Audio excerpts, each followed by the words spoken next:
Hey everybody, welcome to this week's podcast episode. I am thrilled that you're here.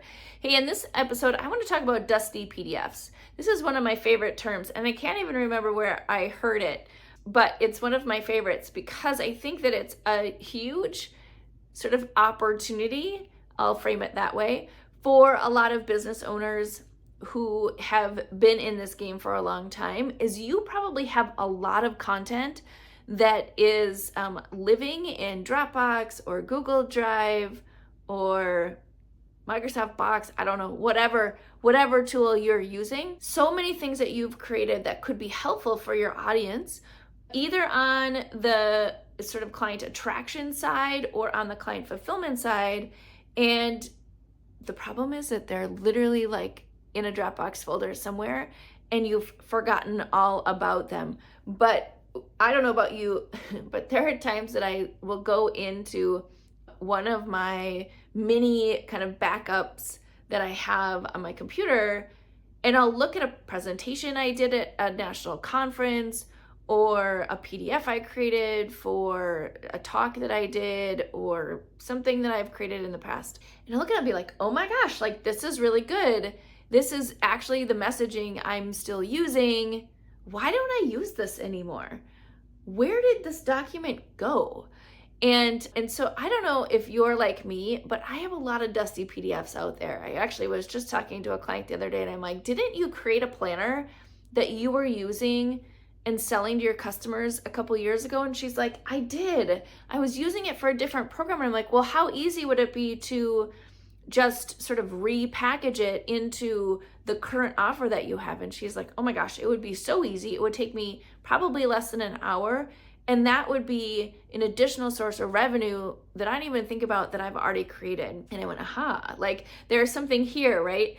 And I think that we underestimate the amount of content that we've created in the past that actually serves people and could really help them and turn into an additional revenue source. One of the things I don't think that I really understood until I was well into this journey, as you know, when I was an agency owner, when I was an employee, is the power of creating an asset and having it be able to be used over and over and over and over and over again without having to recreate that asset. So that's the game we're playing, right? As we're looking at packaging and scaling our business, is how do we create things that we can offer to our customers that don't require us to like reimagine it every single time we have a new customer. So that's the game. And so what's interesting is all of these sort of presentations or planners or documents or product, like information product types, things that we've already packaged. Here's the problem that we have is, as creators, we want to keep creating and creating and creating, right? And so we're like, oh, well, we've already created that. That's great. That's all done. Now we're going to go create something different. And the mentality shift that needs to happen is like, okay, we've created that thing. That's awesome. Now, how do we help our customers consume it over and over and over and over and over again without us having to touch it again?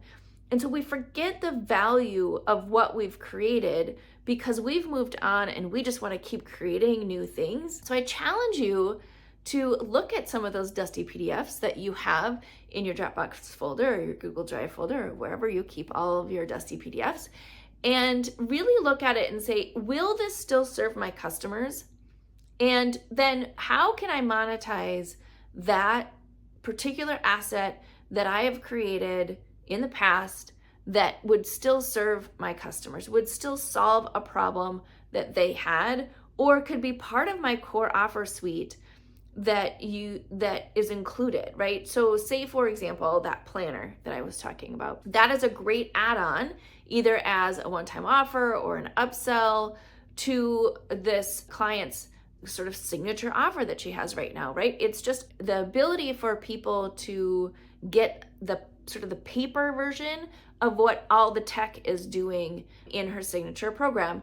And so it's such a great compliment for people who want the paper, who want to be able to follow along on the digital experience with a physical element to write into it, right? So even if So even if 10% of her customers take that offer, it's still a converting offer. It's still adding money into her pocket. And it's something that she created already that she doesn't need to recreate again. And I think that it's such a powerful lesson, both a reminder for me and a lesson for my customers to really look at, like, what do you already have in there that can just be repackaged and resold without your involvement. And really truly understanding that there is so much value in what you've created already that the value is not in you necessarily showing up and doing something new every single time or reinventing the wheel for every one of your customers.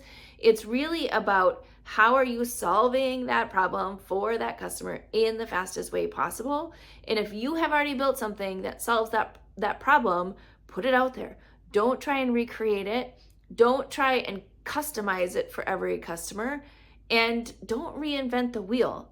Every time you have a new customer, you shouldn't be starting from scratch. You should just be moving them through your signature framework so that they are able to go through your consistent fast track through their problem to their solution.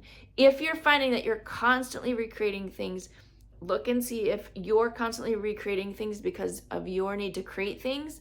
That's a different problem that we can solve a little bit differently and not have it cause all that chaos in your business. Or are you recreating things constantly because your customers are not all aligned with the same problem and seeking the same result? That is another sort of growth stopper of your business. And that just means being able to tighten up who you're serving, what problem they have, and the result that they are looking to achieve.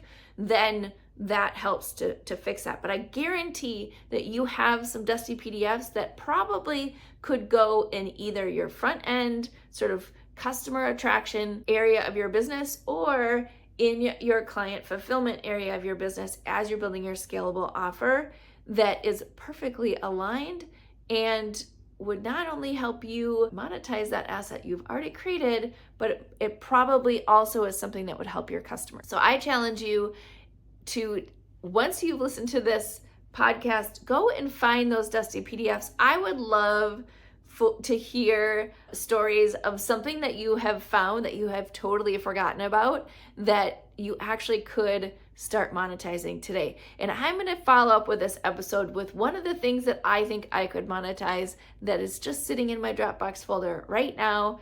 And we'll see how that goes. Maybe I'll use that as a case study in a future episode. So if you're interested in providing me some insights into what that dusty PDF was, go ahead and find my information in the show notes and drop me a line. I would love to hear what it is.